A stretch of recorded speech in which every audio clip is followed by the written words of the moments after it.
जी हाँ दोस्तों, तो आज हम आपके लिए लेकर आए हैं देश और दुनिया की बड़ी खबरें। तो आइए जानते हैं सबसे पहली खबर। जी हाँ दोस्तों, इजरायली सेना के पूर्व सेना प्रमुख डैन हेलोटिस का बयान सामने आया है। उन्होंने कहा है कि हमास के खिलाफ युद्ध में इजराइल पूरी तरह से हार चुका है। वहीं पर अगली ब्रेकिंग न्यूज में आपको बताएंगे, इजराइल ने गाजा युद्ध पर $14 अरब खर्च कर दिए हैं। इजराइल की अर्थव्यवस्था लगातार घाटने का सामना कर रही है दोस्तों। वहीं पर अगली ब्रेकिंग न्यूज में हम आपको बताएंगे जो बहुत ही बड़ी खबर निकल कर आ रही है दोस्तों, इजरायली सेना की बहुत भारी शिकस्त, गाजा में फिर मारे गए सैनिक। जी हाँ दोस्तों, वहीं पर अगली बहुत ही बड़ी ब्रेकिंग न्यूज निकल कर आ रही है जिसमें इजराइल सजा के लिए हो जाओ तैयार, जनरल मुसवी की शहादत पर राष्ट्रपति रईसी का संदेश। जी हाँ दोस्तों, ये बहुत ही बड़ी खबर है। सारी खबरों को विस्तार से आगे बताएंगे। वहीं पर अगली ब्रेकिंग न्यूज में आपको बताएंगे, एक अन्य इजरायली संबद्ध जहाज पर होदेइदा के यमनी बंदरगाह के पास हमला कर दिया गया दोस्तों। अब ये आज तीसरी बार का हमला है दोस्तों। क्या है पूरा मामला, आगे हम आपको बताएंगे।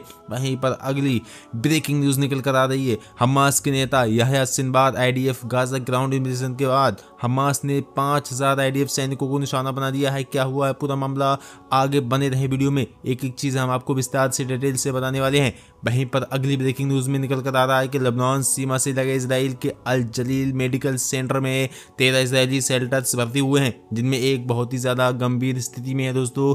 क्या है पूरा मामला, किस तरह से हुआ था, सारी डिटेल हम आपको आगे बताने वाले हैं। वहीं पर अगली ब्रेकिंग न्यूज में हम आपको बताएंगे, कताइब अल कस्साम मुजाहिदीन ने जबलिया इलाके की एक इमारत में शरण ले रहे 40 यहूदी सैनिकों पर हमला कर दिया है। क्या हुआ पूरा मामला, हम आपको आगे बताएंगे। वहीं पर अगली ब्रेकिंग न्यूज में आपको बताएंगे, अमेरिका के हाथ गजा के बच्चों के खून में सने हुए हैं दोस्तों। ये किसका कहना है, हमास का। क्या है पूरा मामला, क्या है पूरी खबर, हम आपको आगे बताने वाले हैं। वहीं पर अगली बड़ी खबर में आपको बताएंगे, गाजा में शहीदों की संख्या 20,915। इजराइल ने कहा 7 मोर्चों से हो रहे इजराइल पर हमले। तो दोस्तों एक एक कर हम आपको सारी खबरों के बारे में विस्तार से बताएंगे। वहीं पर हम आपसे गुजारिश करेंगे, चैनल को सब्सक्राइब करके वीडियो को शेयर जरूर कर दें। वीडियो को लाइक करने के बाद अपना नाम कमेंट में जरूर लिख दें दोस्तों। तो वहीं पर हम आपको पहली खबर बता दें, इजराइल के सेना के पूर्व प्रमुख डैन हेलोटिस का यह बयान सामने आया है कि हमास से पूरी तरह से इजराइल हार चुका है। अब इजराइल के पास ना तो हथियार बचे हैं, ना ही उसके पास इतनी दौलत है जो कि वो गाजा के लोगों पर बम बरसाए और वहां पर अपने सैनिकों को भेजे, क्योंकि ये साफ तौर पर सैनिकों ने भी बयान दे दिया है कि अब हम हमास से हार चुके हैं दोस्तों। ये बहुत ही बड़ी ब्रेकिंग न्यूज है दोस्तों। और साथ ही साथ उन्होंने कहा है, किसने, इजराइल की सेना के पूर्व सेना प्रमुख है, उन्होंने साफ तौर पर यह कह दिया कि इजराइल की सबसे बड़ी सफलता, सबसे बड़ी कामयाबी अब यही होगी कि इजरायली प्रधानमंत्री नेतन्याहू को उनके पद से हटा दिया जाए। जी हाँ दोस्तों, इजराइल ही नहीं बल्कि अन्य देशों में भी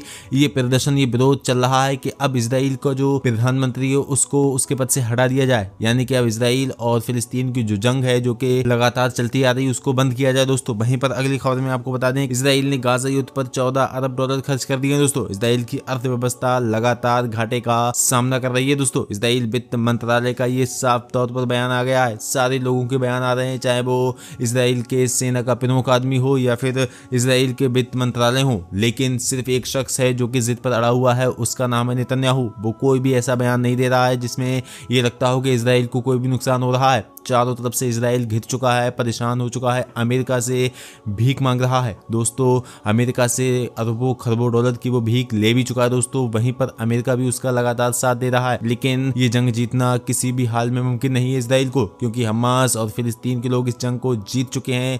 वहीं पर इजराइल आज भी फिलिस्तीनियों पर जुल्म करता हुआ दिख रहा है दोस्तों। तो इजराइल ने गाजा पर जो $14 अरब खर्च किए हैं उसके बिला वजह हो गए हैं, यानी कि उससे कोई भी चीज हासिल नहीं हो पाई है, एक दिन का भी उसको हासिल नहीं हो पाया। वहीं पर उसके मुकाबले में उसके हजारों सैनिक मारे गए हैं। वो सैनिक जो कि इजराइल के बहुत ही प्रमुख सैनिक थे, बहुत ही खूंखार और बहुत इजराइल को उन सैनिकों पर गुरूर और घमंड था, वो सारे सैनिक मारे जा चुके हैं दोस्तों। वहीं पर अगली बड़ी खबर में आपको बता दें, इजराइल सेना की बहुत बड़ी शिकस्त, गाजा में फिर मारे गए सैनिक दोस्तों। मैं आपको बता दूं, गाजा में जमीनी ऑपरेशन कर रहे इजरायली सैनिक लगातार मारे जा रहे हैं। जमीनी सेना के मारे गए सैनिकों की संख्या तो छिपा रहा है, लेकिन उसे हर दिन कुछ सैनिकों की मौत का ऐलान करना पड़ रहा है। मैं आपको बता दूं, मंगलवार को 2 अपने सैनिकों को खुद इजराइल सेना ने मार गिराया। दोनों सैनिक गाजा में एक इमारत पर इजराइल सेना के टैंकों की गोलाबारी में मारे गए। मैं आपको बता दूं, इजरायली मीडिया का कहना था कि यह घटना बहुत खतरनाक और असाधारण थी। एक इमारत के दूसरे मंजिले पर तोपों से गोलाबारी की गई, मगर बाद में पता चला कि उस इमारत में तो ज़ायोनी सैनिक ही घुस गए थे दोस्तों, और वो भी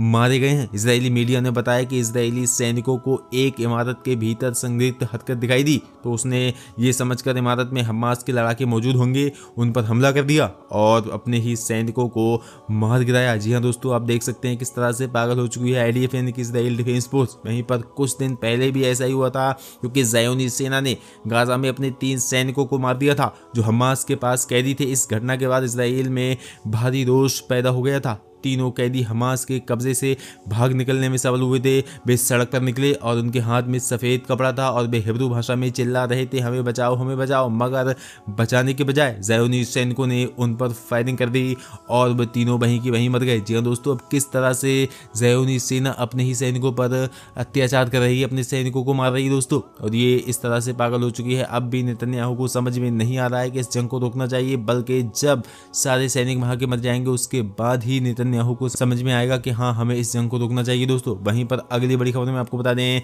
कि इजरायली सजा के लिए हो जाए तैयार, जनरल मूसवी की शहादत पर राष्ट्रपति रईसी का संदेश। जी हाँ दोस्तों, मैं आपको बता दूं इस्लामी गणराज्य ईरान के राष्ट्रपति ने सीरिया में ज़ायोनी शासन द्वारा की गई आतंकवादी कार्रवाई में IRGC के ब्रिगेडियर जनरल सैयद रजी मूसवी की शहादत पर शोक व्यक्त करते हुए इजराइल को इस अपराध की सजा भुगतने के लिए तैयार होने की चेतावनी दे दी है। प्राप्त रिपोर्ट के मुताबिक इस्लामी गणराज्य ईरान के राष्ट्रपति सैयद इब्राहिम रईसी ने सीरिया में ईरान के शीर्ष सैन्य सलाहकारों में से एक कमांडर जनरल सैयद रजा मूसवी की शहादत के अवसर पर एक शोक संदेश में लिखा था कि ये कार्रवाई ज़ायोनी सरकार की कमजोरी और कायरता का संकेत है दोस्तों। उन्होंने कहा कि अवैध आतंकी शासन इजराइल को उसके लिए इसकी सजा जरूर मिलेगी। राष्ट्रपति सैयद इब्राहिम रईसी ने इस संदेश में आगे लिखा, हम दमिश्क में आक्रामक ज़ायोनी सरकार के मिसाइल हमले में जनरल सैयद रजी मूसवी की शहादत पर ईरानी राष्ट्र और IRGC में उनके सहयोगियों की प्रति अपनी संवेदना व्यक्त करते हैं दोस्तों। गौरतलब है कि सोमवार शाम को सीरिया की राजधानी दमिश्क के बाहरी इलाके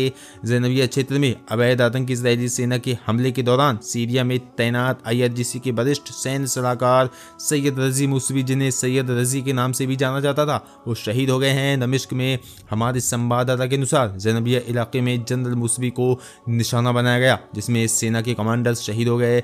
शहीद जनरल कासिम सुलेमानी की शहीद मूसवी के प्रति विशेष श्रद्धा की थी और वो हमेशा यही कामना करते थे कि जनरल सुलेमानी की शहादत की सालगिरह के मौके पर ही उन्हें शहादत का सौभाग्य मिले। जी हाँ दोस्तों, ये बहुत ही बड़ी ब्रेकिंग न्यूज़ है। वहीं पर मैं अगली बड़ी खबर आपको बता दूं, एक अन्य इजरायली संबंध जहाज पर होदेइदा के यमनी बंदरगाह के पास हमला किया गया था। आज ये तीसरी बार है जबकि यमन की सीमाओं के पास किसी इजरायली संबंध जहाज पर हमला किया गया है। यमन के हौतियों ने इजराइल के खिलाफ ढोल बजा दिया है। जी हाँ दोस्तों, आज ही का दिन है ये कि आज 3 बार ये हमले हो चुके हैं।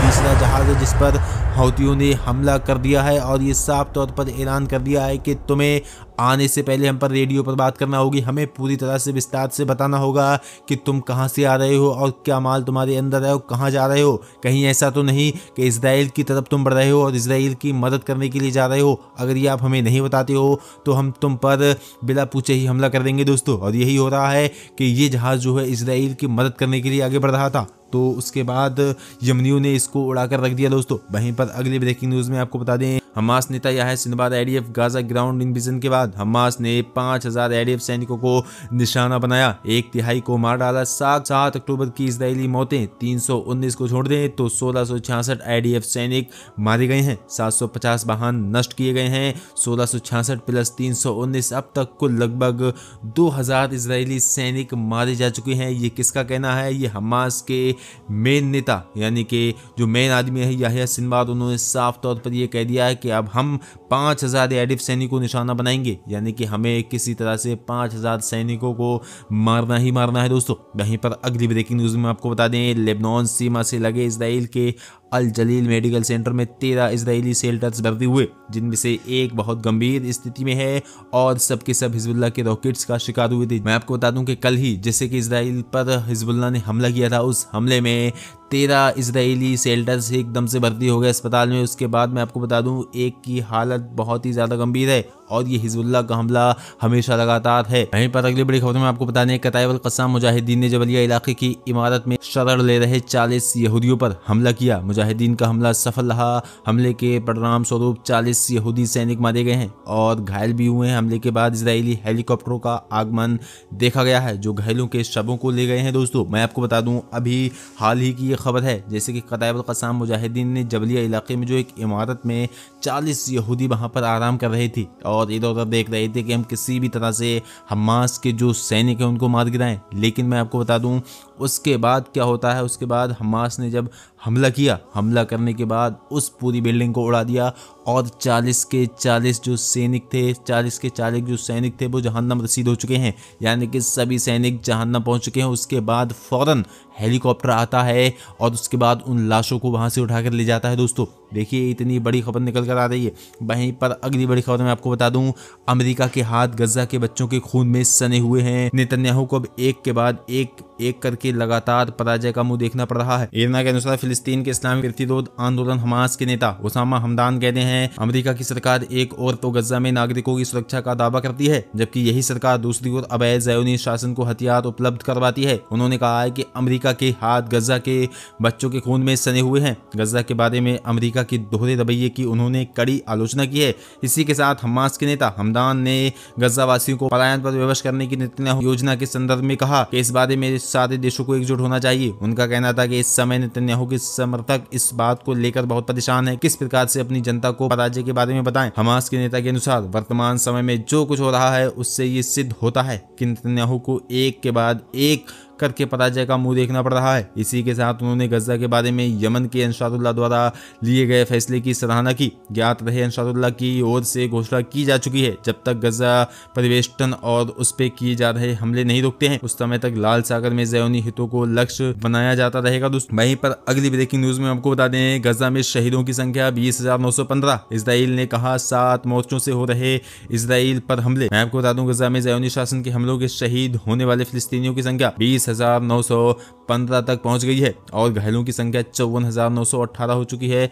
वहीं पर मैं आपको बता दूं गजा के स्वास्थ्य मंत्रालय ने कहा कि पिछले 24 घंटे में ज़ायोनी सेना ने 18 नरसंहार कर डाले, जिनमें 241 फिलिस्तीनी शहीद हो गए हैं और 382 घायल भी हो गए हैं। दूसरी तरफ जिहाद इस्लामी संगठन की सैनिक शाखा कुद्स फोर्स ने कहा है कि उसने सदीदूत और अस्कलान ज़ायोनी बस्तियों पर रॉकेट हमले किए हैं। अल जजीरा टीवी चैनल की रिपोर्टर ने बताया कि अस्कलान में ज़ायोनी शासन की आयरन डोम डिफेंस सिस्टम के मिसाइल फायर होते देखे गए, जो कि गजा से फायर किए गए मिसाइलों को इंटरसेप्ट कर रहे थे। गजा पट्टी से ज़ायोनी इलाकों पर रॉकेट हमले के जारी रहने से ज़ायोनी शासन बहुत परेशान है, क्योंकि ये उसकी बहुत बड़ी नाकामी है। जमीनी ऑपरेशन के बावजूद वो रॉकेट हमलों को बंद नहीं करवा सका। वहीं हमास की सैनिक शाखा कस्साम ब्रिगेड ने कहा कि उसने अल बुरैज शरणार्थी शिविर के इलाके में इजरायली सैनिकों की एक टीम पर हमला किया, जिसमें 8 सैनिक शामिल थे।